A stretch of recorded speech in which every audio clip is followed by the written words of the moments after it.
ভবনের ভিতরে অন্তরীণ করা হয়েছে। এই ছাড়া আমি এর আগেও আপনাকে আরেকটা তথ্য কিন্তু আমি দিয়েছিলাম, যেখানে একটা লিস্ট আমাদের সামনে এখন এসেছিল যে সেনাবাহিনীর কোন কোন অফিসারকে ওই মেম্বারদেরকে আপনার সরিয়ে দেওয়ার পরিকল্পনা করা হয়েছে।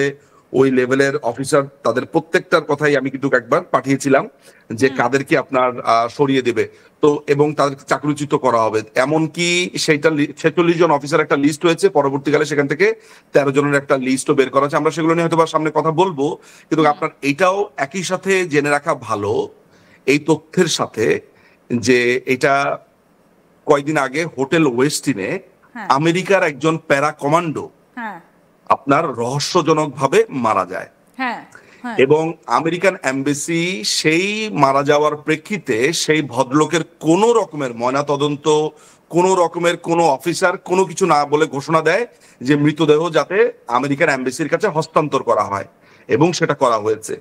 বাংলাদেশে একজন আমেরিকার প্যারা কমান্ডো হোটেল ওয়েস্টিনে এত যন্ত্রপাতি নিয়ে কি করছিল, সে কিভাবে মারা গেল, এগুলো কিন্তু প্রত্যেকটা নিউজ পেপার কমপ্লিটলি এটার ব্ল্যাঙ্ক, মানে পুরোপুরি কমপ্লিটলি তারা ব্ল্যাক আউট, যেটাকে বলে ব্ল্যাক আউট হয়ে গেছে। আমি আশা করছি যে হয়তো বাস্তব বাংলাতে এটা নিয়ে একটা বড় প্রোগ্রাম হতে পারে। আমার কাছে বেশ কিছু আমরা দেখাচ্ছি যে ঢাকার হোটেলে মৃত ইউএস আর্মি অফিসার, রাইট, আপনি কিন্তু এই ঘটনার সাথে এই বিএসআরএফ এর একটা সংযোগ আছে, এবং এই লোকটি কিন্তু আর্মির বিভিন্ন স্থানীয় আপনার যে অফিসার আছে তাদের সাথে তার একদম নিয়মিত যোগাযোগ ছিল। সুতরাং এই লোকটির মৃত্যুর ফলে স্বাভাবিকভাবে বাংলাদেশে এটা তদন্ত হবে, একটা মামলা রুজু হবে, এইটি স্বাভাবিক নিয়ম। সে আমেরিকান সিটিজেন হোক আর যাই হোক না কেন, বাংলাদেশের আইন আদালতে পরিষ্কারভাবে বলা আছে যে এরকম নিহত হলে কি করা লাগবে না করা লাগবে, মামলা, তার ময়না তদন্ত, তারপরে হস্তান্তর। আমেরিকান এমবেসি কেন এত তড়িঘড়ি করে তার লাশটা নিয়ে গেল, আমেরিকান এমবেসি কেন এই পুরো ব্যাপারটাতে এত বেশি আগ্রহ দেখালো এই লোকটাকে গোপন করবার ব্যাপারে, সেগুলো কিন্তু সাধারণ মানুষের কাছে অনেকটা অজানা। আমি আপনাদেরকে বলি যে এই লোকটির সাথে এই বিআরএসএফ এর একটা বড় ধরনের আপনার কানেকশন রয়েছে, এবং বাংলাদেশে এই 5ই অগাস্টের আগে যেই আপনার যে স্নাইপারদের কথা বলা হয়, এই মৃত লোকটি ওয়ান অফ দা স্নাইপার ছিল, যার আরো 4-5 জন সহকর্মী ঢাকাতেই অবস্থান করছে। আমি জানি না এই ঘটনার পরে তাদেরকে আমেরিকান এমবেসি তাদেরকে কোথায় রেখেছে, নিয়ে গিয়েছে। মাথায় রাখবেন যে এই লোকটি একা নয়, তার সাথে আরো 4 জন অফিসার, একদম উচ্চপদস্থ অফিসার বাংলাদেশে অপারেট করেছে একটা দীর্ঘ সময় ধরে। সো এইটাও একটু জেনে রাখা ভালো। এখন আমি পরের পয়েন্টে আসি দাদা, আরো একটা পয়েন্ট রয়েছে এই গোয়েন্দা রিপোর্টে, সেই তথ্যটা এবার একটু দর্শকদেরকে দেখাই। আপনি যে তথ্যটা পাঠিয়েছেন গ্রাফিক্স নাম্বার 5 একটু দেখাতে বলবো, কি উঠে এসেছে আর কি বলা হয়েছে। তাৎক্ষণিক বেশ কিছু সুপারিশ করা হয়েছে। কি? বিআরএসএফ এর নেটওয়ার্ক ধ্বংস করুন, মূল সদস্যদের চিহ্নিত করুন এবং আটক করুন। কাউন্টার ইন্টেলিজেন্স অপারেশনের কথা বলা হয়েছে, সেনানিবাসে কঠোর নজরদারি আরোপ করুন। সোশ্যাল মিডিয়া পর্যবেক্ষণ, বিদ্রোহীদের প্রচারণা দমন করুন। সেনাবাহিনীর মনোবল পুনর্গঠন করুন। অভিযোগ এবং বৈষম্য দ্রুত দূর করুন। বিএনপি আইএসআই সম্পর্ক ছিন্ন করুন। কূটনৈতিক এবং আইনি ব্যবস্থা গ্রহণ করুন। এই হচ্ছে গোয়েন্দা রিপোর্টের যা যা তথ্য দাদা আপনি পাঠিয়েছিলেন, আমরা সবটাই দেখালাম। এবং এই যে সুপারিশ যেগুলো করা হয়েছে, এটা তো যথেষ্ট মানে একটা বড় টেনশনের বিষয়। তার মানে কি আবার এইগুলোকে প্রয়োগ করতে গিয়ে আবার তো অস্থির হয়ে উঠবে বাংলাদেশের পরিস্থিতি?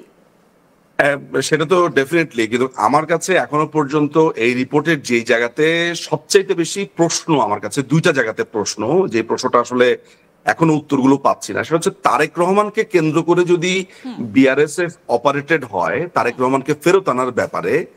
এবং গতকালকের বা পরশুদিনের খবরে আমরা জানতে পেরেছি তারেক রহমান 2 থেকে 3 সপ্তাহের ভিতরে আসবেন।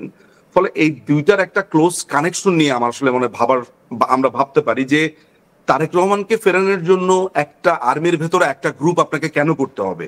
সেকেন্ড যে পয়েন্টটা যেটা আমার মাথাতে ঘুরপাক খাচ্ছে, যে সেনাবাহিনী প্রধানকে কি তাহলে সরকার নানানভাবে চেষ্টা করেছে সরানোর জন্য, এইটা করতে না পেরে সরকারের মধ্য দিয়েই কি বিআরএসএফ তৈরি হচ্ছে কিনা, অর্থাৎ ইউনূসই কি এই কামরুল হাসান যে পিএসওর কথা বলছে তার নেতৃত্বেই কি বিআরএসএফ করছে কিনা। যেহেতু ওয়াকারুজ্জামানকে তারা সরাতে ব্যর্থ হয়েছে, প্রেসিডেন্টকেও সরাতে তারা ব্যর্থ হয়েছে, তাহলে তারাই, যেমন আমেরিকান আপনার পাকিস্তানি আর্মি কি করে, যে তারা নিজেরা যে কাজটা করতে পারে না সেটা আইএসআই কে দিয়ে করায়।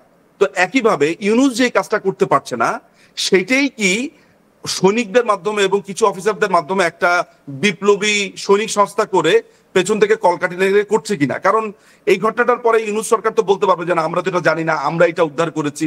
তো আমার কাছে এই দুইটা জিনিসকে খুবই গুরুত্বপূর্ণ মনে হয়। এবং আইএসআই এর অপারেটিং এর ব্যাপারে এখানে দেখবেন যেখানে লেখা আছে হাই।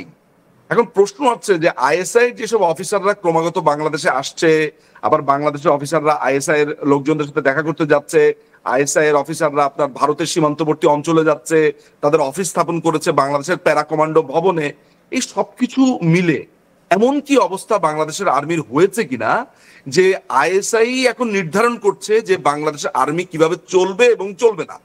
সো এই টেনশনটা যদি বিরাজ করে তাহলে কিন্তু আপনি একটা বিস্ফোরক কোনো ঘটনা দেখতে পারেন।